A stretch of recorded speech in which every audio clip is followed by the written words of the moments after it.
Good morning students. BST में chapter 6 का अंतिम टॉपिक आज हम लेंगे व्यावसायिक नैतिकता के तत्व।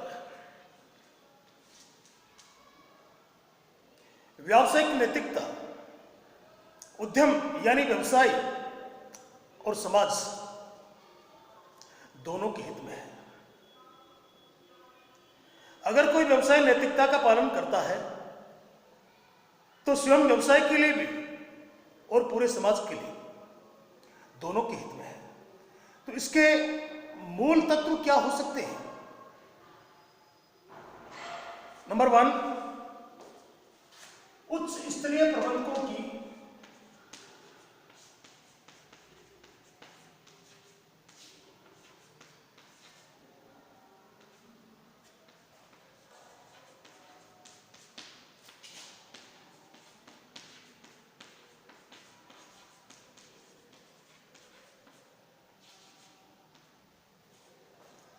उच्च स्तरीय प्रबंधकों की प्रतिबद्धता।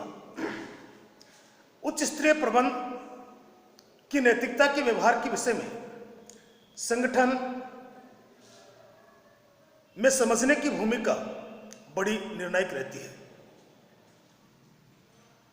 प्रबंध के 3 स्तर होते हैं: उच्च स्तर, मध्य स्तर और निम्न स्तर। तो उच्च स्तर के प्रबंधक जो सबसे ऊपर होते हैं, सबसे बड़े अधिकारी होते हैं, व्यावसायिक नैतिकता को समझने में उनकी महत्वपूर्ण जिम्मेदारी होती है। परिणामों को प्राप्त करने के लिए मुख्य कार्यकारी अधिकारी तथा अन्य उच्च स्तरीय प्रबंधकों को निश्चित रूप से तथा दृढ़तापूर्वक नैतिकता के व्यवहार के लिए वचनबद्ध होना चाहिए। जितने भी उच्च स्तर के प्रबंधक हैं, उच्च स्तर के अधिकारी हैं, उनको दृढ़तापूर्वक व्यावसायिक नैतिकता का पालन करने के लिए, इसके बारे में निर्णय लेने के लिए वचनबद्ध यानी प्रतिबद्ध होना चाहिए। हर हाल में व्यावसायिक नैतिकता का पालन किया जाना चाहिए। उन्हें संगठन के मूल्यों के विकास तथा अनुरक्षण के लिए सदैव अपना नेतृत्व अवरुद्ध गति से प्रदान करते रहना चाहिए। व्यावसायिक नैतिकता का पालन करने के लिए,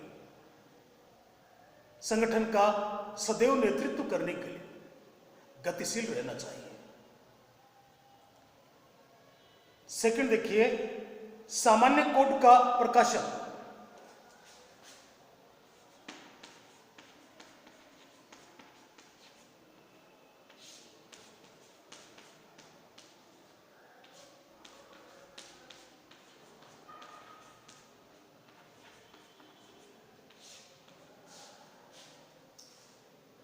सामान्य कोड का प्रकाशन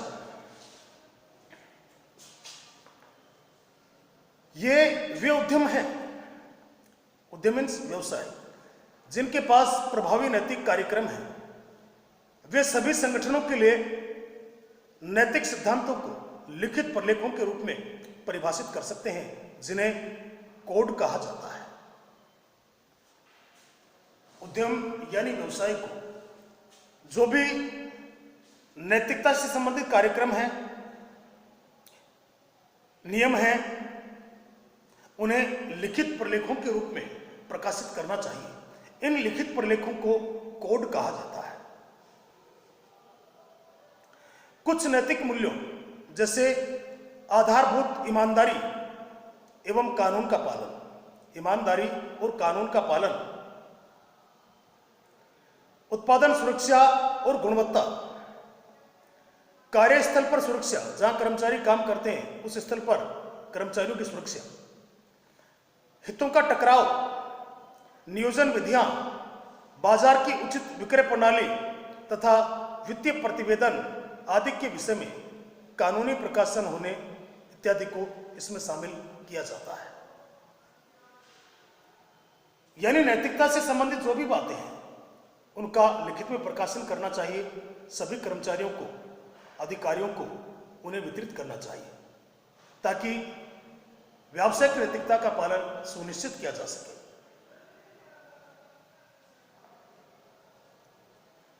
नेक्स्ट देखिए, अनुपालन तंत्र की स्थापना।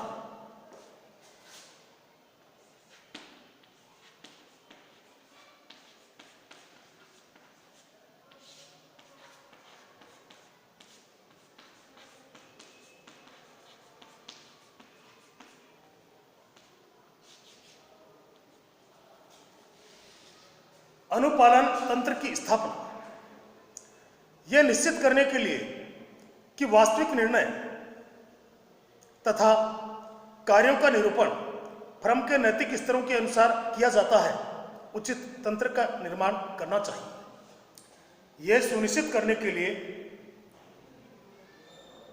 कि वास्तविक निर्णय तथा कार्यों का निरूपण यानी लागू करना फर्म के नैतिक स्तरों के अनुसार किया जाता है, इसके लिए एक उचित तंत्र का निर्माण करना चाहिए।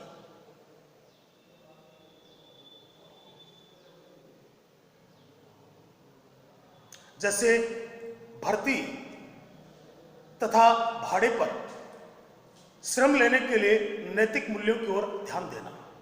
भर्ती में या चाहे भाड़े के श्रमिक बुलाए जाएं तो उनके साथ में नैतिक आचरण होना चाहिए।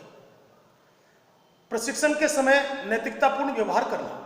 जब कर्मचारियों को प्रशिक्षण दिया जाता है तो उस समय भी नैतिकता को ध्यान में रखना चाहिए तथा अनैतिक कार्यों के विषय में कर्मचारियों को सूचित करना। कर्मचारियों को बताना कि कौन कौन से कार्य अनैतिक हैं जिनको नहीं करना चाहिए। अगला पॉइंट देखें, हर स्तर पर कर्मचारियों को शामिल करना।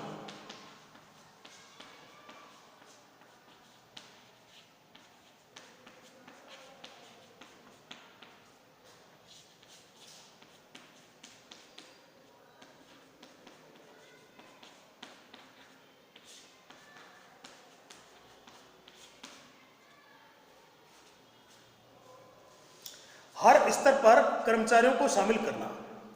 व्यवसाय को नैतिकता का वास्तविक रूप देने के लिए कर्मचारियों को हर स्तर पर शामिल किया जाना चाहिए ताकि उनकी संबद्धता नैतिक कार्यक्रमों में भी हो सके।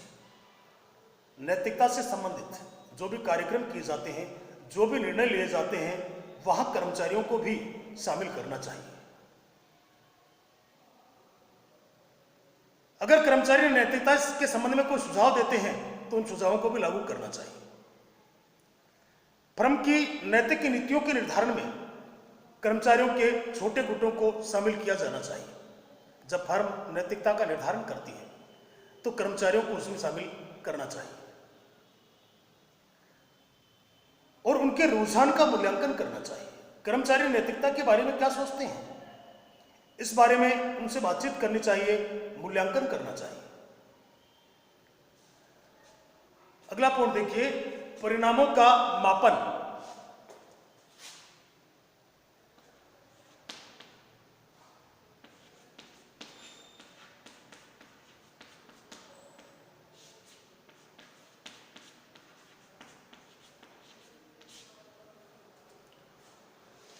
परिणामों का मापन, यद्यपि यह बहुत ही कठिन कार्य है कि नैतिक कार्यक्रमों की माप की जाए। नैतिक कार्यक्रम जो लागू किए गए हैं वो कितने सफल रहे हैं, इनकी माप करना बहुत कठिन कार्य है।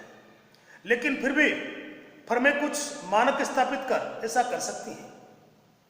फिर भी अगर कोई फर्म प्रयास करे, कोई मानक निर्धारित करे तो प्रयास इस बारे में किए जा सकते हैं। भविष्य की कार्यवाही में विषय में उच्च स्तरीय प्रबंधक तथा कर्मचारियों की टीम इस विषय में वाद विवाद कर सकते हैं।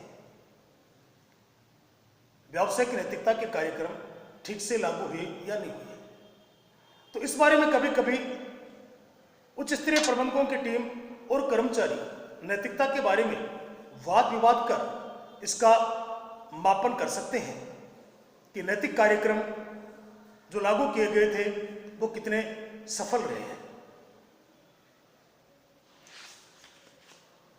तो बच्चों, आज ये 6 चैप्टर आपका समाप्त होता है। आज की क्लास में इतना ही।